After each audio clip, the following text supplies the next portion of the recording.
Train ticket book பண்ணுறதுக்காக credit card use பண்ணுறவங்க கண்டிப்பாக இந்த வீடியோ வந்து பாருங்கள். இப்போ நான் ட்ரெயின் டிக்கெட் புக் பண்ணணும் அப்படின்னா நான் வந்து பேமெண்ட் ஆப்ஷனில் வந்து கிரெடிட் கார்டு கொடுத்து நான் கிரெடிட் கார்டில் வந்து புக் பண்ணுறேன். இது வந்து நார்மல் டிக்கெட்டில் தான் பண்ணுவாங்க. ஸோ தக்கல் டிக்கெட்டில் வந்து பண்ண முடியாது. அப்படி நம்ம பண்ணோம் அப்படின்னா நமக்கு டிக்கெட் வந்து கிடைக்காது. ஏன்னா ஒரு நிமிஷத்துலேயே தக்கல் டிக்கெட் வந்து காலியாயிரும்.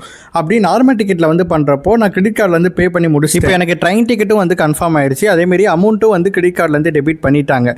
பட் என்ன ஆகுது அப்படின்னா இந்த அவுட்ஸ்டாண்டிங் அமௌண்ட் வந்து நமக்கு காட்டும் பார்த்தீங்களா கிரெடிட் கார்டில். ஸோ நம்ம பே பண்ணதுக்கு அந்த கிரெடிட் கார்டு அவுட்ஸ்டாண்டிங்கும் நான் வந்து பே பண்ணி முடிச்சிட்டேன். இப்போ வந்து ஜீரோவில் தான் இருக்கும்.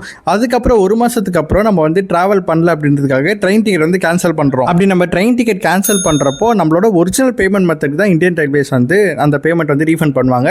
ஸோ அப்படி ரீஃபண்ட் பண்ணுறப்போ அந்த கிரெடிட் கார்டுக்கு அந்த ரீஃபண்ட் வந்து போயிடுது. ஸோ கிரெடிட் கார்டில் ஆல்ரெடி வந்து அவுட்ஸ்டாண்டிங் வந்து ஜீரோவில் இருக்குது. இப்போ இந்த அமௌண்ட்டு வந்து அதில் போயிடுச்சு அப்படின்னா நமக்கு வந்து எப்படி காட்டுன்னு பார்த்தீங்கன்னா மைனஸில் வந்து நீங்கள் நார்மலாக வந்து அவுட்ஸ்டாண்டிங் ஏதாவது வச்சிருக்கீங்க அப்படின்னா 2000 rupees நீங்கள் இந்த சைக்கிள் வந்து பே பண்ணணும் அப்படின்ற மாதிரி காட்டும்.